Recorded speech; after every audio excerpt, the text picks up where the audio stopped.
하나님의 은혜와 축복이 우리 성도님들에게 넘치기를 원합니다. 오늘 주신 말씀을 통해서 하나님 마음에 합한 사람이라는 제목으로 함께 말씀을 상고하고자 합니다. 하나님은 사람을 통해서 일하십니다. 만약에 이 지구상에 사람이 없다면 그냥 짐승과 생명체와 식물이 있겠죠. 자연 그대로. 하나님께서 이 우주 만물을 만드셨을 때에 사람을 위해서 만드셨습니다. 천지 창조를 다 하신 후에 마지막 날에 인간을 창조하시고 사람에게 복을 주셔서 생육하고 번성하여 땅에 보아라 충만하라. 공중에 나는 새와 또 바다의 물고기와 들짐승을 다 다스리라고 말씀해 주었습니다. 그래서 하나님은 준비된 사람, 하나님 마음에 합한 사람을 택하시고 사용하십니다. 하나님은 이 우주 만물을 다 다스리게 하셨는데 이 사람에게 모든 것 중에 가장 중요한 것이 바로 하나님의 형상대로 지음받은 인간에게 하나님은 관심을 갖고 계십니다. 그런데 아담이 타락한 이후에는 하나님은 인간의 구원하는 데 최고 관심을 갖고 계십니다. 하나님은 사람을 통해서 하나님의 일을 하기를 원하시는데 어떤 사람을 통해서 일하시느냐? 첫 번째로 하나님은 그분의 마음에 합한 사람을 찾고 계십니다. 하나님은 역사를 주관하시고 나라와 민족의 흥망성쇠를 주관하십니다. 이 한나는 자식이 없었어요. 자녀를 낳지 못했는데 한 남편이 아내가 있고 또 다른 지금으로 말하면 그 새로운 아내를 또 얻게 되었어요. 그 본처가 아니죠. 근데 후처는 아이를 낳는데 본처가 자녀를 낳지 못하니까 얼마나 가슴이 아프겠습니까? 그래서 하나님께 눈물을 흘리면서 기도했어요. 그리고 후처가 아들을 낳은 후에 자꾸 이 본처를 학대합니다. 하나님 앞에 기도합니다. 하나님 여종의 마음을 굽어 살펴달라고 늘 눈물로 기도했어요. 만약 하나님께서 나에게 아들을 주신다면 내가 하나님 앞에 드리겠습니다. 근데 하나님께서 이제 아침에 교회 가서 성전에 가서 제사를 드리고 나와서 자기 남편과 동침했을 때 하나님이 그를 생각해 주셨더라. 그래서 하나님이 아들을 낳게 해주셨어요. 그래서 서원대로 그를 젖을 뗀 후에 성전에 바쳤습니다. 그리고 한나가 고백을 합니다. 사무엘상 2장 6절에서 7절까지 보면 하나님은 죽이기도 하시고 살리기도 하시고 수월에 내리기도 하시고 올리기도 하시는도다. 여호와는 가난하기도 하시고 부하기도 하시고 낮추기도 하시고 높이기도 하시는도다. 근데 우리 인간은 이 지위의 높고 낮음과 또 부요함과 가난함 이 모든 것은 다 하나님의 손에 달려 있습니다. 근데 한나가 이런 고백을 합니다. 여러분에게도 이런 한나와 같은 신앙 고백이 있기를 바랍니다. 근데 보면 하나님께서 우리의 기도를 속히 들어주지 않을 때는 또한 이유가 있습니다. 그 한나가 사무엘을 낳았을 때는 이 사무엘이 사사가 되었는데 아주 영적으로 어두워졌습니다. 그래서 사람들이 죄를 짓고 범죄하고 하나님을 멀리하는 시대, 그런 시대 때에 하나님은 기도하는 영적인 지도자가 필요했습니다. 그런데 한나가 만약에 자녀를 금방 낳더라면 하나님께 그렇게 기도하지 않았을 거예요. 한나는 늘 길게 기도하고 지금 말하면 철회하며 금식하면서 하나님 앞에 자녀를 달라고 간절히 기도하고 소원합니다. 만약 나에게 아들을 주시면 하나님께 드리겠습니다라고 소원했어요. 기도해서 뱃속에 있을 때부터 그렇게 그가 잉태하기 전부터도 어머니는 기도했고 그 뱃속에 아이 있을 때도 기도했고 낳았을 때도 기도하고 그래서 결국 이 사무엘은 기도하는 하나님의 선지자로서 쓰임받게 되었습니다. 그래서 사무엘은 나중에 이런 얘기합니다. 내가 당신들을 위해서 백성들을 위해서 기도하기를 쉬는 죄를 결단코 범하지 않겠나이다. 하나님은 어두워진 시대에 하나님께서는 빛과 같이 빛을 발할 수 있는 선지자를 세우기 위해서 하나님께서는 사무엘의 어머니를 통해서 기도하게 만들고 하나님을 간절히 의지하게 만들고 그 아들이 어머니의 간증을 듣지 않았겠습니까? 그러한 말씀을 통해서 엘리 제장 밑에서 그가 성장했는데 엘리 제사장은 하나님 음성을 사무엘아 하고 불렀을 때에 제사장은 들리지 않았는데 사무엘은 하나님 음성인 줄 모르고 제사장에게 나를 부르셨습니까? 아니다, 내가 너를 부르지 않았다. 또다시 사무엘아 부르니까 제사장님 나를 불렀습니까? 아니다, 너를 부르지 않았다. 또 그때 제사장이 깨닫고 만약 다시 그런 음성이 들리면 주여 말씀하옵소서. 그 다음 뭐죠? 종이 듣겠나이다 라고 말하겠어요. 하나님의 음성이 똑같은 시간에 똑같은 공간에 있는데 엘리 제사장은 영적으로 어두워서 하나님의 음성이 들리지 않았는데 사무엘에게는 들렸단 말씀이에요. 영의 사람들은 이러한 모든 나라와 민족의 어떤 사건을 보면서 영적으로 느껴지는 게 있어요. 사무엘은 그와 같이 어두워진 시대에 하나님이 쓰기 위해서 그를 세우셨습니다. 그런데 하나님께서 사울 왕을 세웠는데 사사가 나라를 통치하고 나라가 왕이 없을 때 백성들이 왕을 요구했습니다. 하나님께서 백성들이 요구대로 왕을 세우는데 사울을 왕으로 세웠어요. 처음에 사울이 왕이 될 때 하나님 나는 베냐민 지파의 작은 지파고 보잘것없는데 왜 저를 왕으로 세우십니까? 하고 겸손하게 하나님 앞에 나섰습니다. 근데 시간이 지나면서 그가 교만해지기 시작하고 하나님 말씀을 듣지 않았습니다. 어느 날 사무엘 선지자를 통해서 하나님께서 말씀하셨습니다.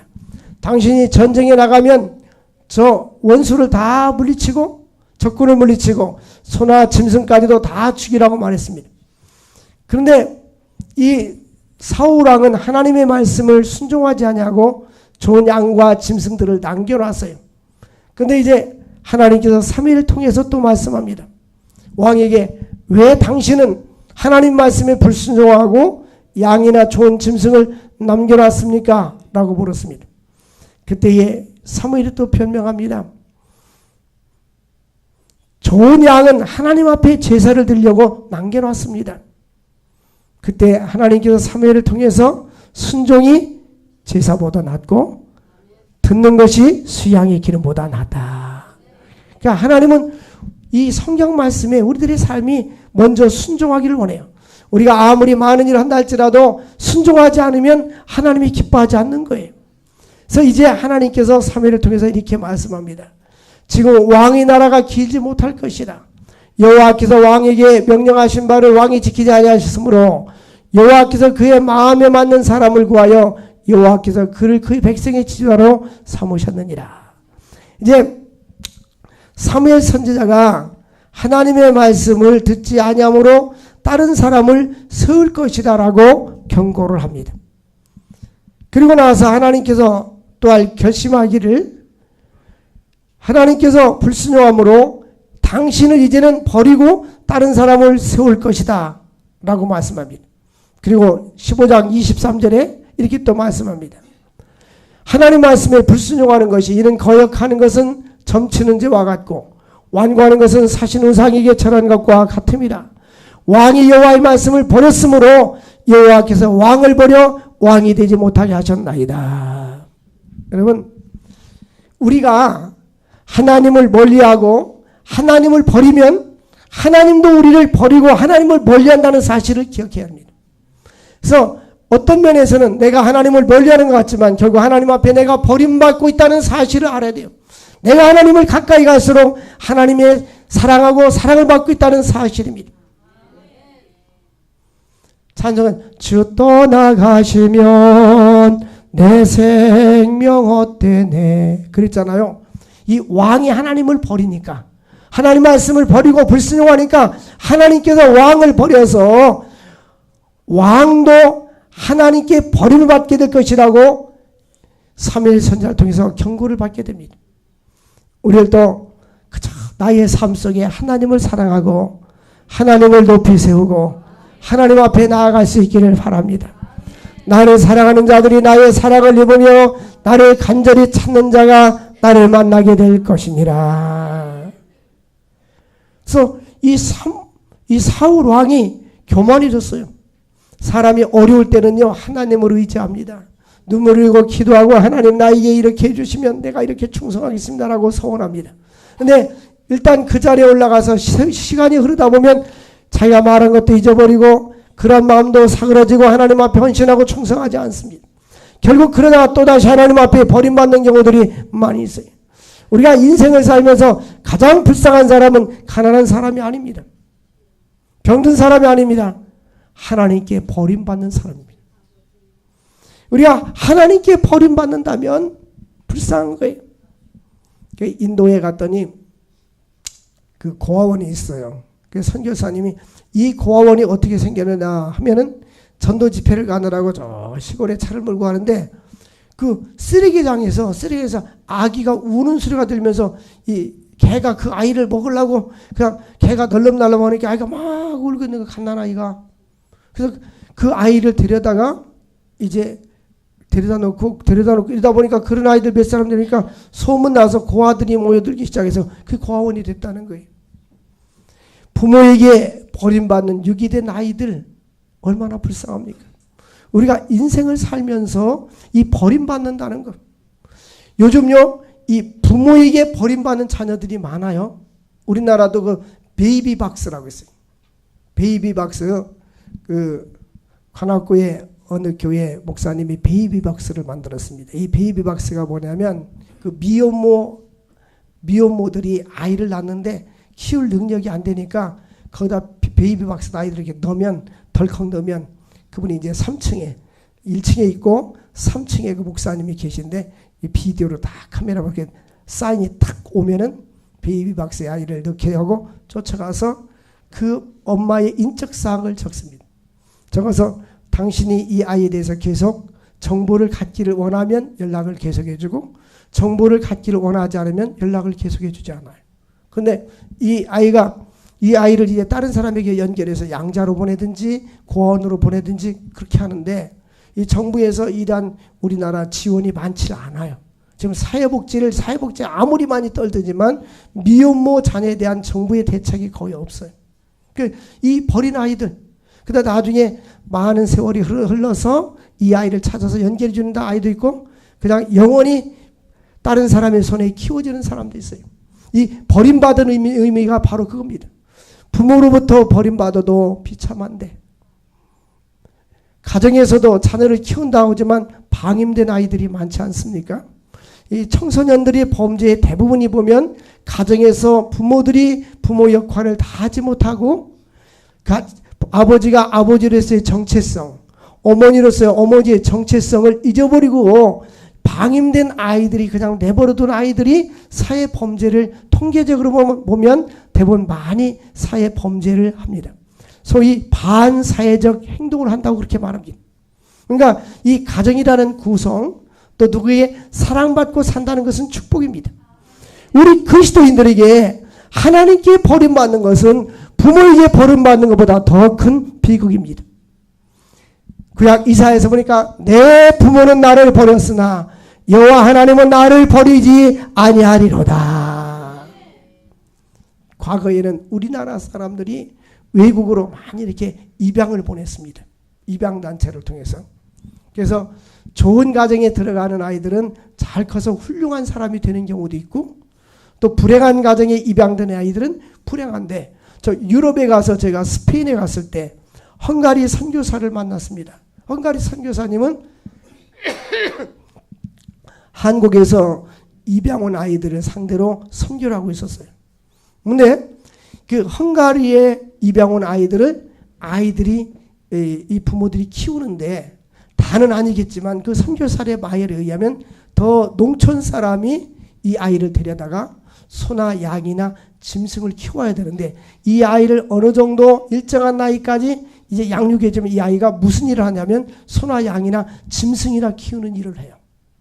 그러니까 이 부모들이 이 아이들을 입양해 가는 목적이 모든 사람이 다 그런 건 아니지만 소수의 사람은 이 아이를 입양해다가 자기들이 하는 일을 갖다가 돈 쉽게 해서 종이나 머슴처럼 부려먹기 위해서 그런 아이들이 많이 있다는 그 선교사님이 아주 가슴 아파하는 거예요. 저는 깜짝 놀랐습니다. 그냥 외국에 입양 가면 부유한 사람들이 데려다가 하는 줄 알았더니 꼭 그것만은 아니에요. 그러니까 우리가 이 버림받는다는 이 사실이 얼마나 비극인가.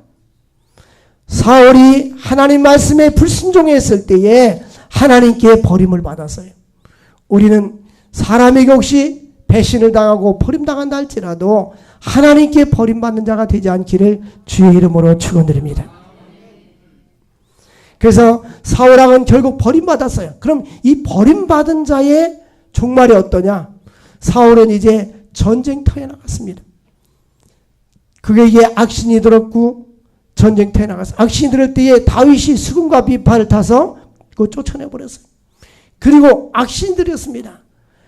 전쟁터에 나갔는데 전쟁에 쫓기다가 부하에게 칼로 찔러달라고 하니까 부하가 어떻게 왕을 찔르겠습니까? 그러니까 자기가 칼로 자결해서 배를 찔러가지고 죽습니다. 이게 하나님께 버림받은 자의 종말이었습니다. 어떠한 경우라도 하나님께 버림받지 않기를 원합니다.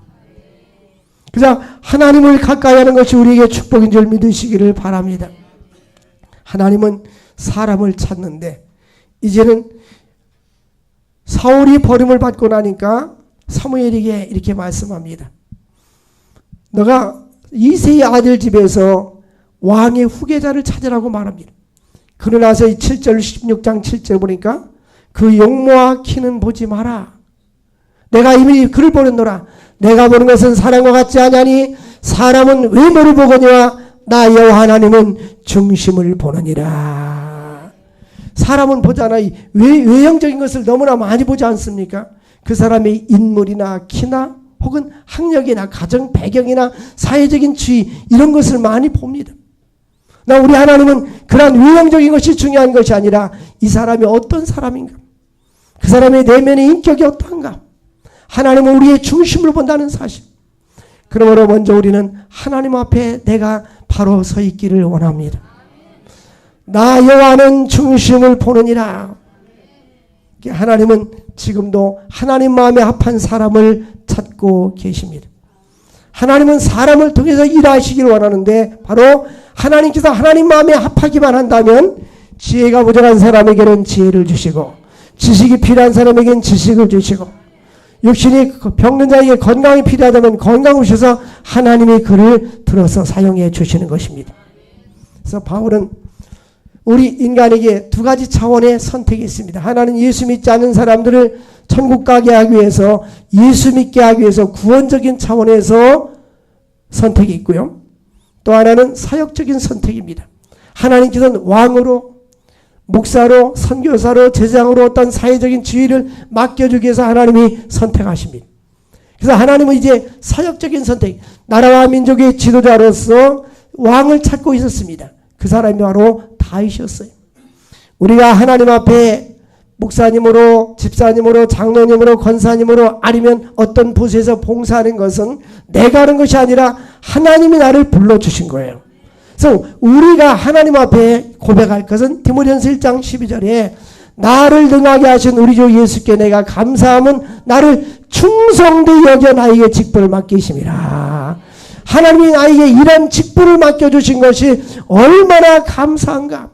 하나님이 나를 불러주시고 나로 하여금 이 일을 하게 하시고 하나님께서 나에게 이런 직분을 맡겨준 것을 감사할 수 있기를 주의 이름으로 축원을 드립니다. 나를 능하게 하신 우리께 감사함은 충성되어 직분을 맡기심이라. 여러분 혹시 이런 고민을 해보지 않았습니까? 나의 삶이 단순하게 내가 이렇게 살다가 이 세상을 떠나는 것이 의미가 있을까? 빅터 프랭클이라는 사람은 의사입니다. 유태인인데 의사였었어요. 2차 세계대전 때 나치가 의해서 사람들이 히틀러가 600만 명을 죽였습니다. 그때 포로 수용소에 그게 갇히게 되었어요. 근데 하루에 빵을 딱 하나씩 주는 거예요. 빵 하나 먹고 하루를 버틴 거예요.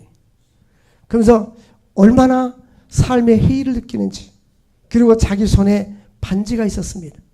이 사람은 늘 그런 생각을 했어요. 사람들은 나는 여기서 다 죽는구나 하고 사람들이 다 죽어가고 있을 때 나는 어떤 경우라든지 내가 살아야지 이런 생각을 했던 거예요. 어떤 경우라도. 그리고 나는 내가 사랑하는 아내를, 이 반지를 나에게 주었던 이 아내를 내가 만나야지 이런 꿈으로 살고 있었는데 어느 날 그 간수장이 중에 한 사람이 이 반지까지도 빼앗아가 버렸습니다. 그러니까 자기의 삶을 포기하고 싶은 생각이 있었어요. 그러나 그는 끝까지 나는 살아야 된다. 삶의 의미가 있다. 근데 많은 사람들이 다 쓰러져 가고 죽어져 가고 그러는데 그는 살아났어요. 그래서 그가 심리학자로서 그가 요법을 했는데 그것이 바로 의미요법입니다. 우리는 어떤 의미를 가지고 사느냐, 삶의 어떤 목적의식을 가지고 사느냐는 것이 중요한 것입니다. 그래서 우리 예수를 믿고 예수를 깊이 깨달으면 우리의 삶의 의미가 달라지기 시작합니다. 나의 삶의 목적이 변하기 시작합니다. 누구든지 그리스도 예수 안에 있으면 새로운 피조물이라. 이전 것은 지나갔을 때 보라 새 것이 되었도다. 우리는 새로운 의미를 가지고 인생을 살아갈 수 있기를 주의 이름으로 축원을 드립니다. 하나님은 인격적인 자질이 준비된 사람을 사용하십니다. 여러분, 우리는 내 자신에 대해서 나의 내면과 나의 인격을 변화시키고 성장시키려는데 대부분 관심이 없습니다. 그리고 요즘 학교의 커리큘럼이 이 공부해가지고 대학을 가는데 커리큘럼을 다 맞춰있지, 그런 인성교육에 대해서 미술이나 음악이나 어떤 윤리나 도덕 이런 과목들이 거의 줄어들어 있어요. 그래서 아이들이 굉장히 이 세멘트 문화에서 살으니까, 아파트 문화나 이런 콘크리트 문화에서 살으니까 앞집 있는 사람도 누군지 얼굴도 잘 모르고 위층도 아래층도 잘 모르고, 저도 그래, 위층 사는 사람도 한 1년이나 2년에 한 번쯤 이렇게 엘리베이터 가끔 한 번 새벽 4시 반에 나와서 밤 10시에 들어가니까 잘 만날 수 있는 기회가 없어요. 옛날에는 이렇게 시골에서는 대문 열어놓고 살아서 동네 사람이 누구인지 알고 서로 이렇게 떡도 나눠 먹고 이런데 요즘 그런 문화가 아니잖아요. 이기주의 문화로 많이 바뀌었어요. 그 또 하나는 이런 갖춰진 문화에서 살다 보니까 사람들이 굉장히 개인주의, 이기주의가 발달됐어요. 그 자기뿐이 몰라요. 근데 하나님께 인정받는 사람들의 특징 중에 하나가 뭐냐면 권위에 순복할 줄 아는 사람. 이것은, 이 권위란 말은 자녀들은 부모에게 순종할 줄 아는 사람. 이 자녀들만의 잘못이 아니라 부모들이 자녀를 양육할 때에 부모의 권위에 순종할 수 있는 것을 가르쳐야 되는데, 요즘 핵가족 시대가 되고 아이들 하나 낳고 둘 낳잖아요. 그러니까 그 아이들에게 비율을 다 맞춰줘 보니까 그 집의 주인이 어른이 아니라 아이들이 되는 거예요.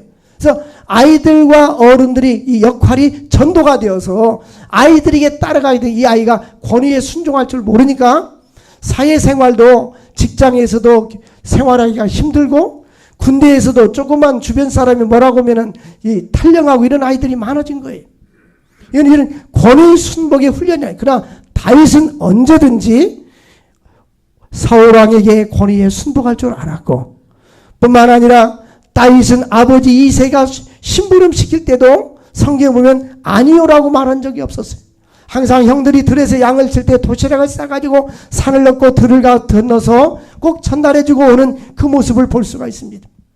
우리는 위에 계신 하나님의 말씀에 순종하고, 우리는 자녀들은 부모의 권위 앞에 순종할 줄 알아야 합니다. 10계명 중에 제5계명은 네 부모를 공경하라, 이것이 옳으니라. 이것이 약속 있는 첫 계명이니 네가 땅에서 잘되고 장수하리라.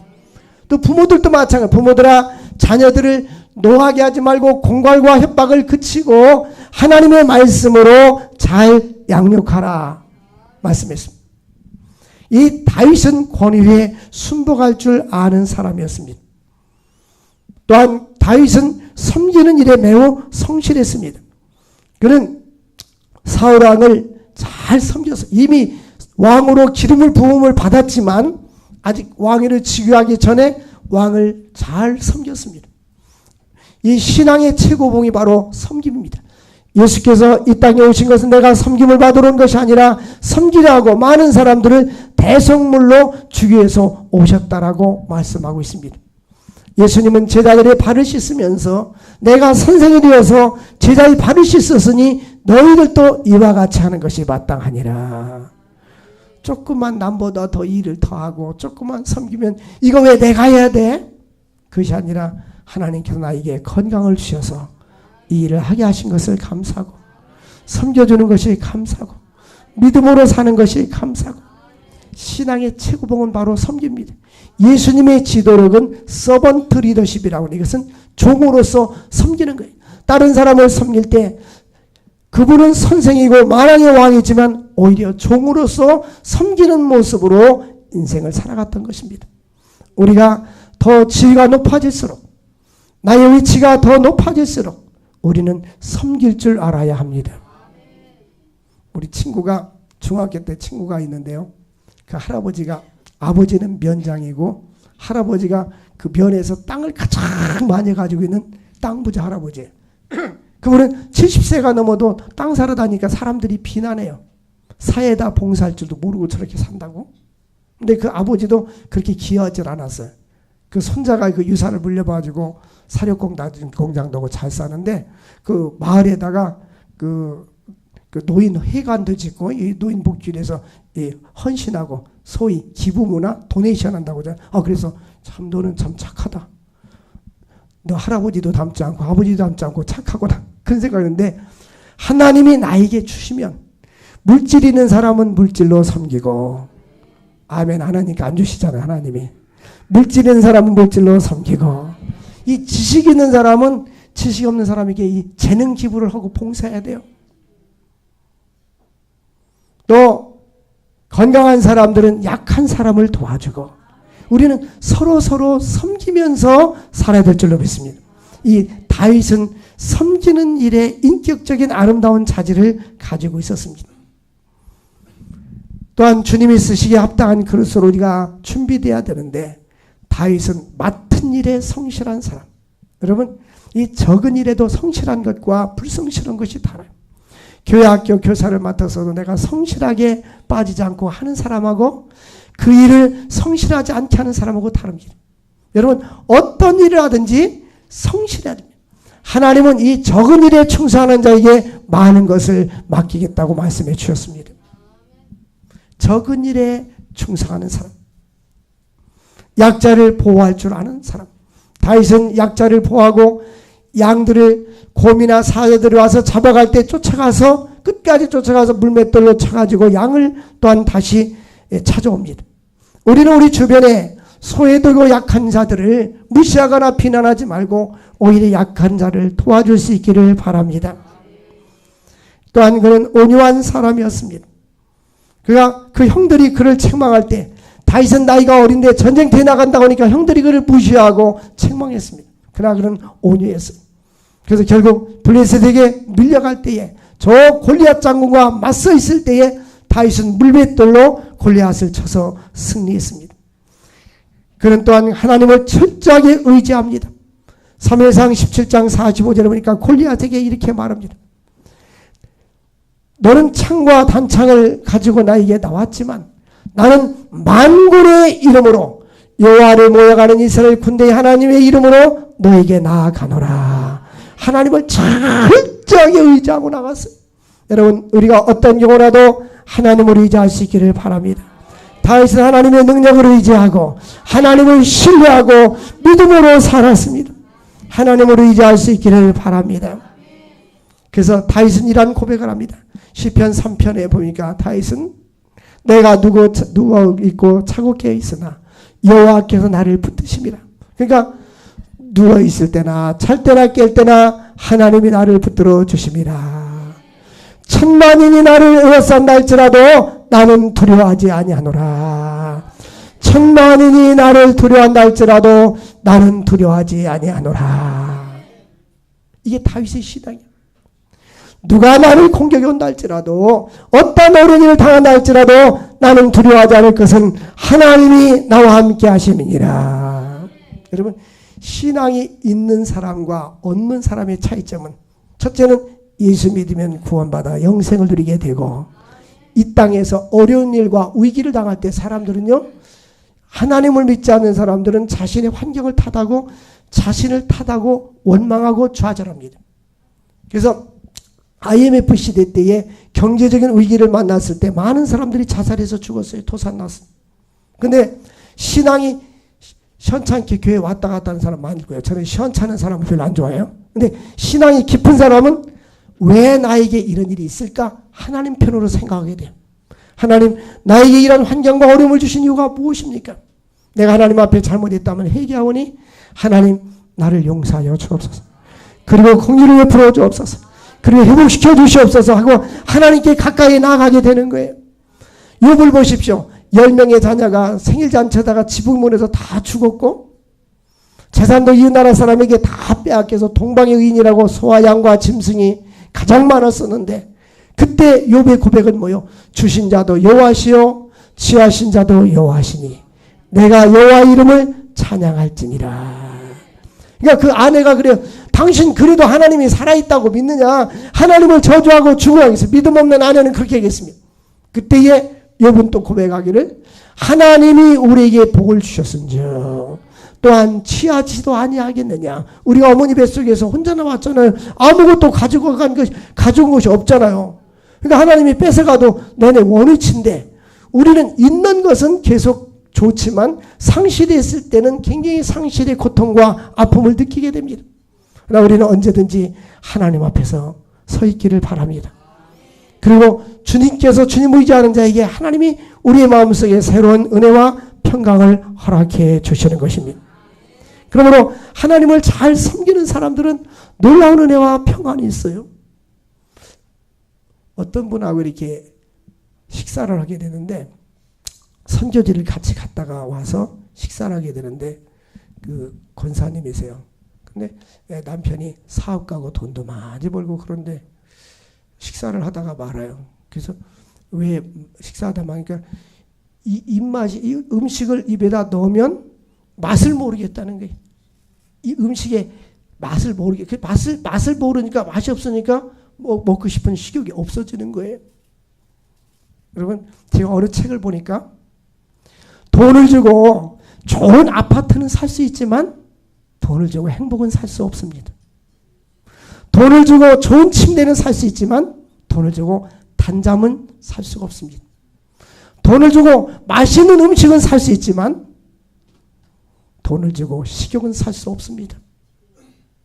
여러분 우리가 이렇게 건강하게 믿음 안에서 산다는 이 자체는 돈하고 바꿀 수 없는 축복입니다. 다른 사람이 얼마나 많이 가지고 있느냐 자꾸 비교의식에 빠져서 낙심하지 마십시오.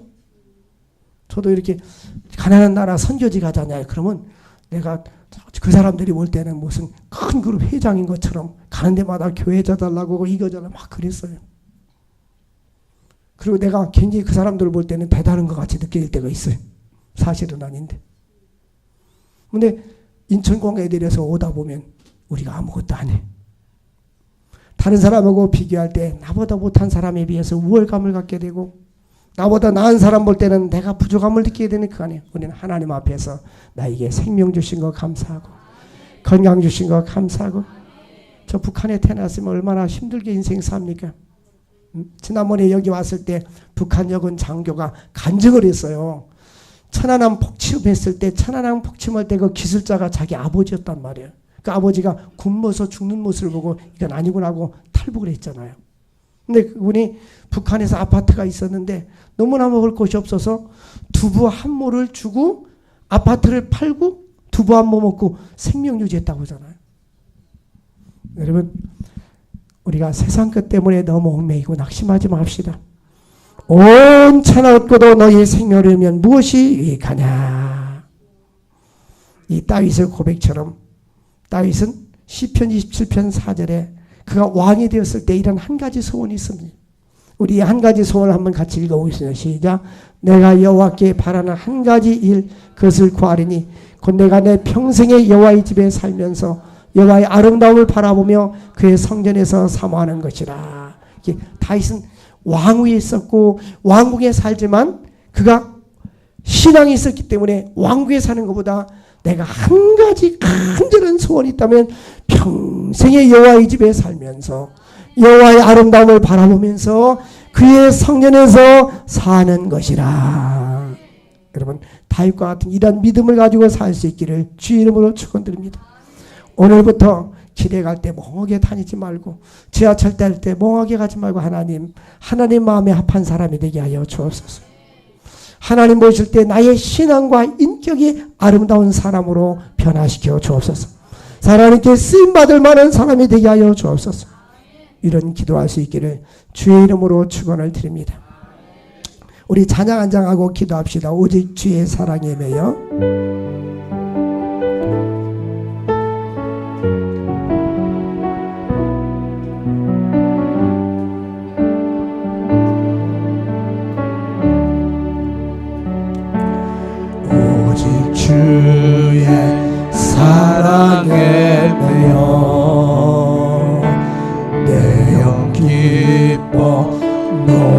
합니다. 이 소망의 언덕 기쁨의 땅에서 주께 사랑드립니다. 오직 주의 임재 안에 갇혀 내 영 기뻐 찬양합니다. 이 소명의 언덕 거룩한 땅에서 주께 경배드립니다. 주께서 주신 모든 은혜 나는 말할 수 없네.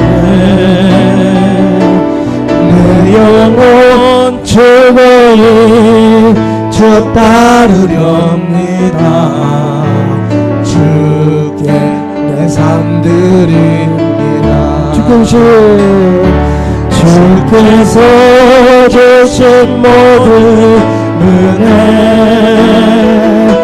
나는 말할 수 없네.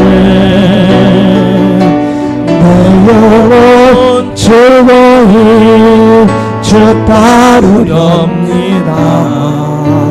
주께 내 삶들이 주께 내 삶들입니다.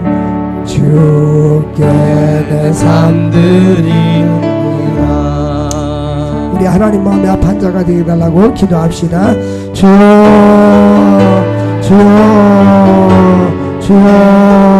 거룩하신 하나님 아버지 감사합니다.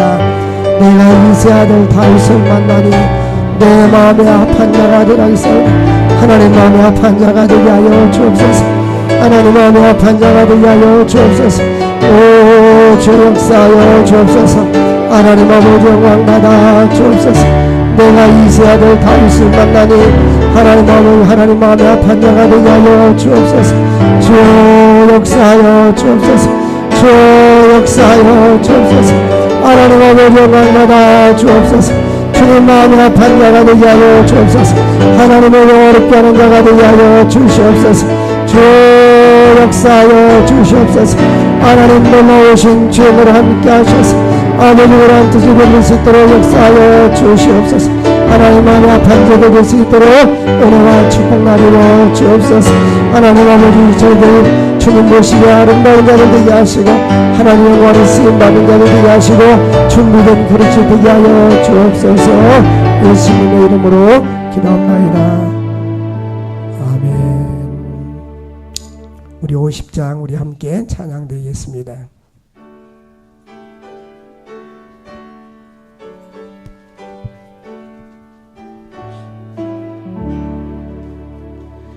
내게 있는 모든 것을 아낌없이 드리네.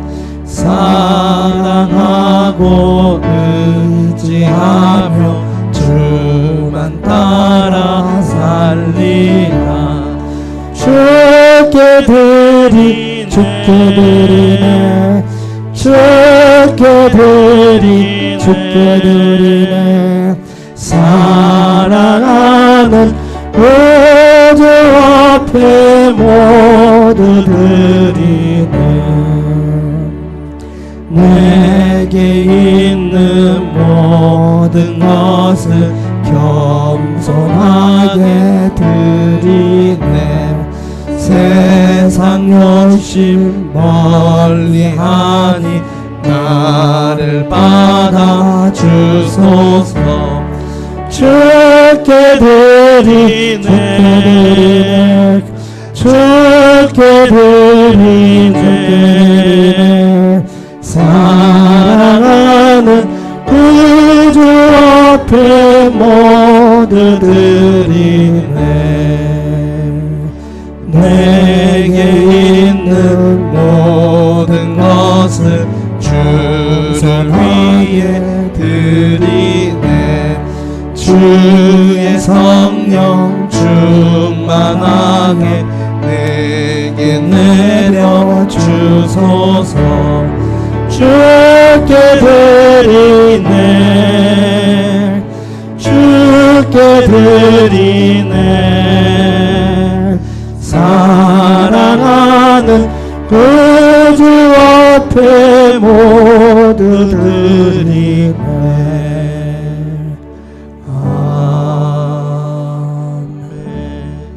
우리 가슴에 손 얹고 기도합시다. 하나님 아버지, 오늘 또한 생명의 말씀을 주셔서 감사합니다. 하나님 마음에